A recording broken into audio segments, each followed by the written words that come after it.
Hello and welcome to The Round So Far, brought to you by Amy Riley Beveridge and Kane Corns with you. And Kane, finals week 1 is in the book. We'll start with our big story because what a game we had at the SCG where the Swans fought from behind in a nail-biter against the Giants. Just everything you want from a final. I thought it was an amazing game of football. Both sides were so tough. Thought the Giants were amazing. There's Papley back into the side.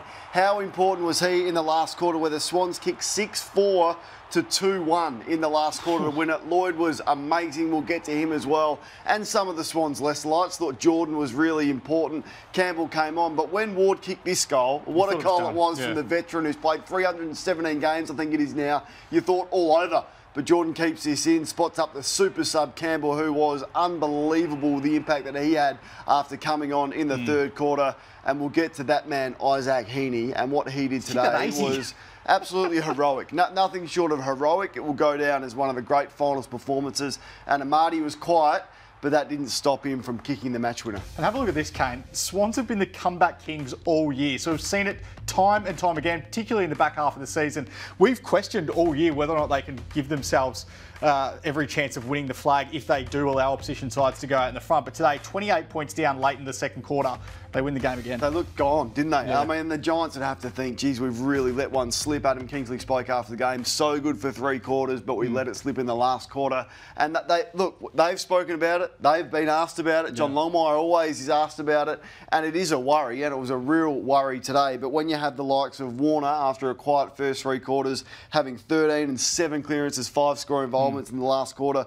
Goulden was really well held. Thought the Giants did an amazing team job on him. Peatling and everyone around him stopped him from getting that dangerous outside ball. Campbell, we mentioned as the sub, and Papley, 5 disposals and 3 goal assists, and some of the great goal celebrations you've seen today. He's just such an important player. And Papley's a star of the game. Like I think we just think, oh, he's a great celebrator. He's good enthusiasm. He's good for team. No, he's a star of the game. He's a genuine star, one of, if not the best small forward in the game. And to do that off the preparation that he had today, like Heaney, was nothing short of inspirational. A lot of the performances you mentioned there were in the attacking half of the field, but what they managed to do defensively in the last little bit, there were some moments in this game where the Swans put their bodies on the line to save it. Well, and it was good because I thought their defence was horrible. I thought Mills had some really poor moments coming off his man and going to spoil and missing. I thought they let the ball get out the back and Keith kicked an easy goal off the ground. I thought they gave away some sloppy free kicks, Blakey and Mills, but this is how they turned it around late. This is defending like your season is on the line. And it was, because it's the easiest path clearly through to the grand final. The week off, so vital, the home prelim final. Blakey had a poor game, but I thought some of his efforts, you saw that diving spoil. So just a credit to them. And that they could have easily turned their toes up. It could have got too hard, like it did for Port Adelaide in the other qualifying final for them. It didn't get too hard for Sydney. Remarkable team, great coaching performance as well from the Swans. There's always some spicy moments in the Sydney derby, and there was a flashpoint at quarter time, and it was sort of capped at the very end of this by the Giants' head of footy, Jason McCartney, in a moment that he had with Tom Papley. What did you make of this? Yeah, I mean, I'm just not sure he needs to be there, Jason. I mean, he clearly has words with Papley. You can see it. He says something to him, and I mean, the contact is insignificant, but I just don't think the AFL like officials getting in the road of players as much as he will say he's trying to de-escalate it and take the heat out of it, but he probably added to it, and I think we'll probably hear more of that throughout the week, even if it's just a please explain. Let's get to our Saturday star now, and it could be none other than Isaac Heaney. He was fantastic. 30 disposals, 7 clearances and 3 goals, including that late goal that got them back level. When the chips were down, he was the man that stood up. What a season. Yeah, just amazing. I thought he was a full 4-quarter performer when some of his other teammates were down. This is just inspirational. What he did there, that is as good a finals mark as you're ever going to see. Don't downplay that. That is a genuine specky. Like, that's in the top 15 marks I've ever seen of all time. And then went forward and kicked 3. So the thing that makes him so dangerous is the midfield craft, but then you can get the mismatch forward. Him and Hayward and Papley, they were the 3 that I thought would really worry the Giants, because, let's face it, their tools have been pretty much insignificant at Sydney, and they were again today. They just sort of play a role, McLean and Amadi and Logan McDonald, but their medium to small forwards were the ones that did the damage. And Heaney said after the game, he said, look, I just needed to crack in. They were the words. Well, he cracked in like I haven't seen a player crack in this year. And for the Giants, I thought Tom Green was also enormous for his 9 19 contested possessions, particularly the first 3 quarters. Just on the Giants, do they have any mental demons going into next week, given they had this game under their control and let it slip? It's disappointing. I mean, with the week off prior to the finals, I don't think it's a bad thing to keep playing. Now, they've had really 2 finals-like games against the Western Bulldogs in the last game. Now, this one, they're in good shape. I mean, don't be surprised if the Giants are still there on grand final day. Yeah. Yes, you've got to go the long way around, but they get Brisbane at their home ground. Geelong, that wouldn't hold any fears for them, I don't think, even though that is in Melbourne. So they're still in a really good position and they can channel a lot of what they did today. Bedford comes back in. They're probably hurt not having him to go to Warner, particularly in the last quarter. So he will play. I'm worried about Stephen Coniglio. I just think he looks out of sorts and is probably playing injured and maybe that was a risk not worth taking. So whether they just put him to the side and bring Bedford back in. But their game's in good shape. It'll stack up and I still think they're going to play a fair role in this final series. I'd take a Swans-Giants grand final if you ask me right now. All right, let's get to the Gabba Saturday night footy, an elimination final. And this game was basically one and done halfway through the second quarter. They kicked the first 15 scoring shots, the Lions. They were 9-6-60 before Carlton even hit the scoreboard. 57 minutes without a goal for Carlton. So without a score. Without a score, you're right. So it's all over. Up by 10 goals before Carlton had even troubled the scorers. And 20 marks inside forward 50. We're seeing some of these here.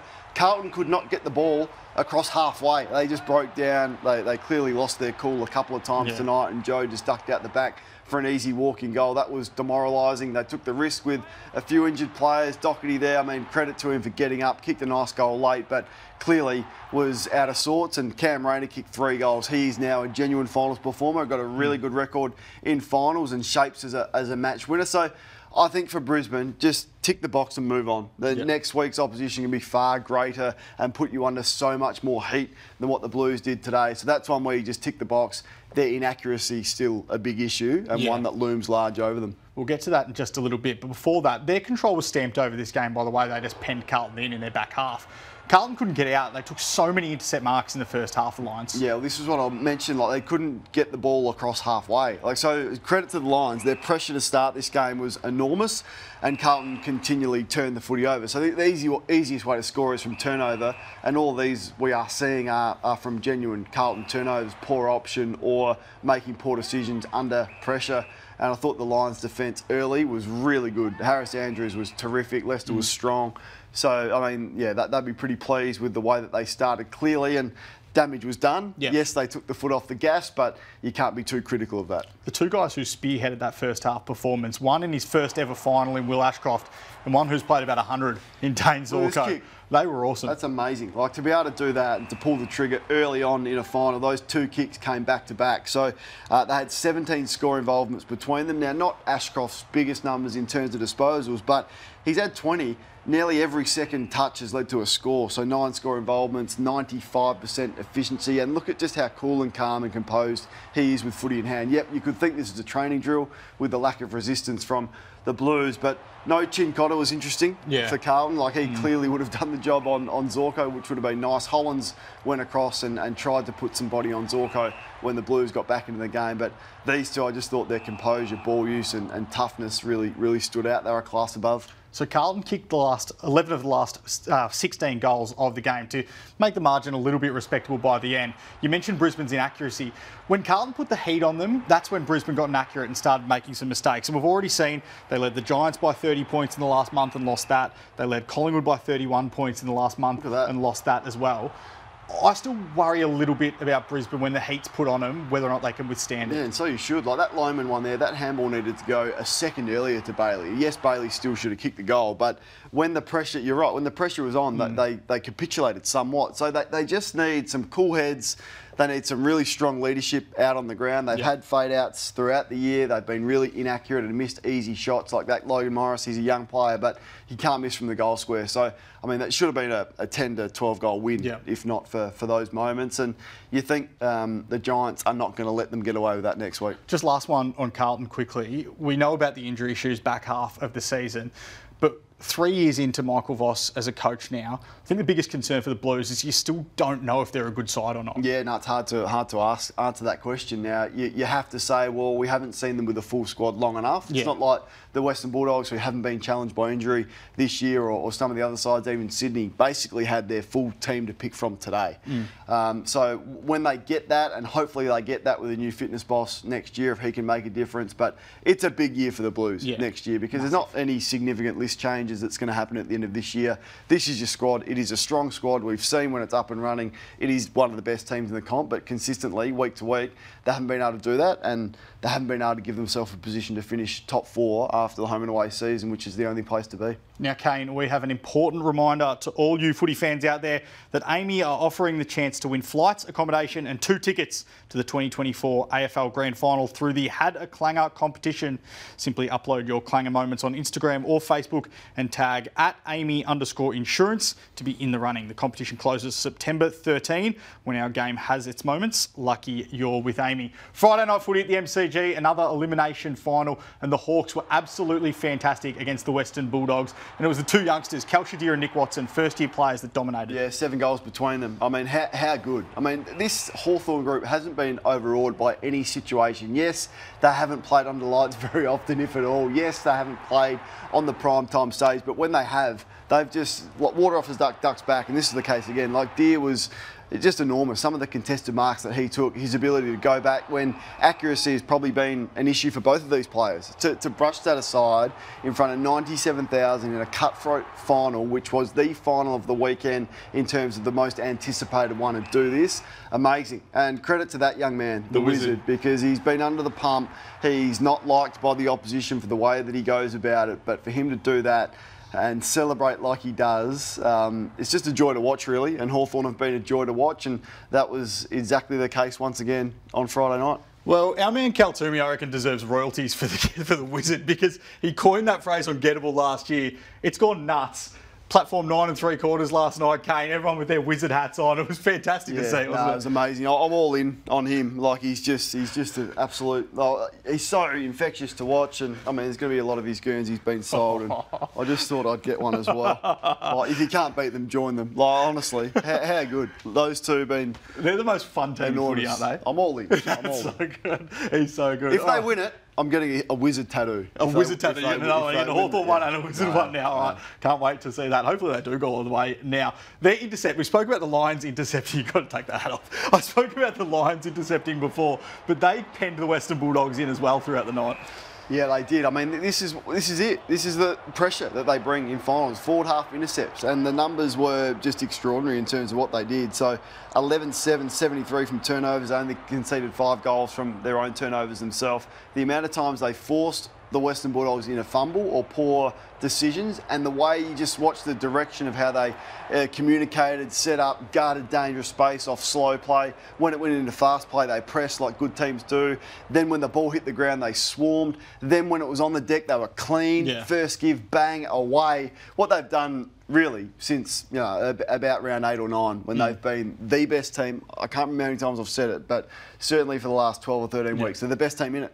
And you probably stand by that still. The way they've harnessed that momentum as well in the back half of the season has been incredible. What about the Western Bulldogs, though? Because they've been so good in so many areas this year. Have a look at this. Top 4 for disposals, contested possessions, marks and inside 50s. And they had an off night in all of those categories on Friday night. But this is what happens when you don't give yourself the double chance and make top 4. Of course it is. They leave themselves vulnerable and they get punished. Didn't everyone get sucked into the Western Bulldogs? He was really revving them up after they beat the Giants and qualified for finals. They absolutely got ahead of themselves, and we've seen probably every 5 to 6 weeks they put in an absolute stinker throughout the year. You can't trust them. You can't trust them defensively, and you can't trust that they're going to deliver when the heat is on. The heat was on despite the advantages that they had, despite the fact that they've got, if not the best list, the second best list in it, despite the fact they are the healthiest list. They had everyone to choose from, bar Bailey Smith, and to deliver that in a cutthroat final against a side that just shouldn't be contending is another really disappointing season for the Dogs. And their list manager, Sam Power, should feel really let down, because he's put together one of the best squads that just can't finish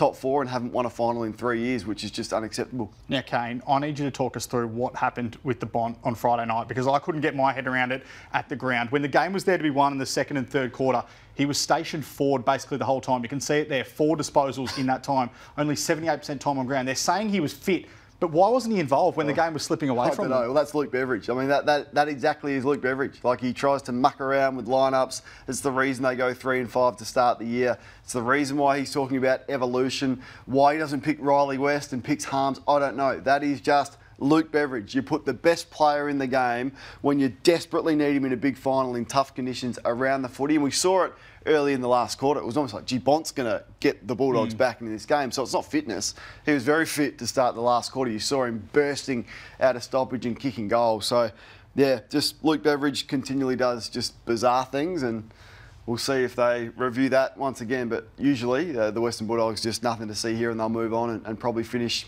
7th or 8th again next year. We need to speak about Jack Ginnivan, because he made all the headlines on Friday night for his pre-match preparation once again. And how's the celebration? Oh, it's amazing. I think I love this type of personality in the game, and the way that Hawthorn have harnessed this has been fantastic. Well, it's good when you back it up. Like, I didn't love the fact that he was there just as a distraction once again, just because you probably don't need to. Like, the risk reward of being out in that situation. But what is the risk? I don't understand. What is the fact that we're talking about it? The fact that it's potentially a distraction. Should we be talking about it? I know Sam Mitchell said, everyone would have been out. But it is unusual to go to a pub the night before you go. It's not the done thing. Yes, a restaurant with family, an Italian meal, have some pasta, no worries. Like, no one's going to worry about it. But it is unusual. But we don't care about it when you deliver and when your team delivers and when they embrace that. But would I be advising him to do it again? Go to a pub the night before a big game, a prelim final, a grand final? Like that? No, I wouldn't, because the team still doesn't need the distraction. But what a recruit he has been, and all of their recruits, D'Ambrosio, the Charles Royce, been like even back to players like Scrimshaw and players like that have just been so important to them. Lloyd Meek as well. Shout out to him, playing like prime Dean Cox. Yeah, like, that's what he was. He was playing like 2016 Cox. That's what Lloyd Meek was doing. Amazing. He's been great. All right, Thursday night footy at the Adelaide Oval, where Geelong absolutely dominated Port Adelaide, and they led that domination from the middle out of the stoppage. They were fantastic. What about this? Just tough. I mean, Chris Scott's he is a literal football genius, the best coach in it. Amazing win-loss record, 13 prelim finals out of 15 years, Geelong. Look at that. Look at that around the footy. It was Port Adelaide's midfield we were talking about, and Geelong's weak midfield and their weak ruck division. And they've gone and done this, put 54 points from stoppage in the plus versus Port Adelaide with their names through the midfield. Burn Jones there, Manor, off Manor just kicking a stoppage goal. He kicked 3, had a million score involvements. But Tyson Stengel just doing what he wants, because everyone got sucked in from Port Adelaide. So a complete lack of effort from Port Adelaide. They turned their toes up. I think in moments some players chose to give in, but credit to Geelong for how tough and how clean and how they came with a plan, how they used their high half forwards to protect the stoppage but then get in behind. It was a masterclass, and now you just got to put it on the Port Adelaide mids to respond, because otherwise it's going to be pretty embarrassing if they go out in straight sets again. It's been a breakout year in many respects for Max Holmes, but this was well and truly a breakout game, because his running power and his work ethic around the ground was fantastic. He's a star now. I mean, we've got to start saying, okay, Max Holmes is a star. Is he a top 15 player in football? He probably is now. Patrick Dangerfield in 2022 said he has Judd-like traits, and we got Max Holmes, skinny sort of wing half back, has Judd-like traits. Well, here's your Judd-like traits. Look at the work rate. The speed to then get out to the outside and then get on this and the ball use. He went inside the centre bounce and he stared Zach Butters down and going, okay, you think you're the most courageous player in football, dual All-Australian? I'll show you. He was toying with them. Like this one here, this is what I'm talking about. Pushes him into the stoppage, Port Adelaide win the hit, and then goes, all right, good luck. Good luck catching me. And that was at a really important stage, because Port Adelaide had control back late in the first quarter, and they started the second quarter with that quick goal, all thanks to Max Holmes. Missed the grand final, of course. Yep. And the motivation for him to be there, if Geelong can get there this year, is clearly evident. Yeah, he'll be desperate to play in a flag later this year. Well, the moment of the weekend, it could only be Jeremy Cameron. If Isaac Heaney took just about the mark of the year, this is just about the goal of the year, because this was fantastic and it set the tone for the Cats. Probably not supposed to bend that way, is it? Like the football is not supposed to do that. It's supposed to. That would usually go across the face of goal. That's just hitting that is amazing. Look at the Brian Myers there staring straight down the it. And Chris Scott loved it. Look at him. He knew in this moment, geez, we're on. We are on here, and we are on again. and we're doing it again. So, yeah, one of the best recruits in the history of football, really, Jeremy Cameron. Yeah, he certainly is. I think we were both concerned about Port Adelaide off half-back, the lack of Dan Houston and Kane Farrell going out of the side. We saw this so often. They just got picked off in this area of the ground. So this tactic annoys me. Why that ball goes to the centre corridor just means if you don't win that ground ball, you're too easy to score against. Look how quickly Geelong, off turnover, that long central kick down the line, go back and score. So Port Adelaide really aggressive with their ball movement, but with the forward line that they've got, which is a makeshift forward line, and that's really kind. Dixon on one leg, Radaglia has hardly played there. Yep. Georgiades is the one, but Francis Evans, Jed McEntee, Quinton Narkle, geez, it's a pretty weak forward line. They've got to be stronger, but I just wouldn't be kicking the ball centrally like that and being out-crumbed and being scored off too easily. Yeah, the Cats didn't even look concerned with the fact that Tom Stewart missed that game through illness. He'll certainly be back for the prelim in a couple of weeks' time. Port Adelaide's record in finals and their record at home in finals is starting to become a real concern now, because have a look at this. This is their last 4 finals. They've lost all 4, 3 of them have been at home. They haven't just lost them, though. They've been spanked in all 4 of them. Yeah, no, it's big, and there's no hiding from that, and Ken Hinkley knows it. He knows about that, and there's not much you can do about it other than front up. I know they trained today. They'd be pretty motivated to put in a better performance. But I just say to the midfield, you are absolutely smashed, like you were against Brisbane earlier on in the year where you lost by 79, smashed, and you responded well, winning 8 out of the last 9. You're going to have to put it on him. Horne-Francis shouldn't start on the bench. Start him because he's the only one that tried on Friday night with Bergman and Boak, I thought. Start him on ball. Put it on Butters, Rosie and Horne-Francis to get the job done. Bit of a concern as well with Zach Butters subbed out in the game with this injury. Got the tackle here and looked really nasty. He didn't get involved in a lot of contests after this. They play Hawthorn in a semi-final on Friday night at the Adelaide Oval. The Giants play Brisbane in the other semi-final on Saturday night at NG Stadium. So you'd hope Zach Butters gets up for that. I mean, he's fine. It's a cutthroat final. You got sore ribs. A lot of players are sore. He's going to have to front up. I'm surprised he subbed himself out essentially at half-time. They're only 20 points down with what is essentially bruised ribs. Yes, they hurt, but there's no structural damage. He's got to play, and he's got to play better. Plenty still to come on afl.com.au. Finals focus with Alistair Clarkson. That drops on Wednesday, as does Gettable. And then the season that was, brought to you by Amy, continues throughout the week, where we wrap up every club's 2024 campaign. Thank you, Kane. See you next week. Want to get all the latest footy news in one hit? From injuries to breaking news, the latest from the coaches, the Footy Feed team has you covered. Watch it now on afl.com.au and the AFL Live app, or wherever you get your podcasts.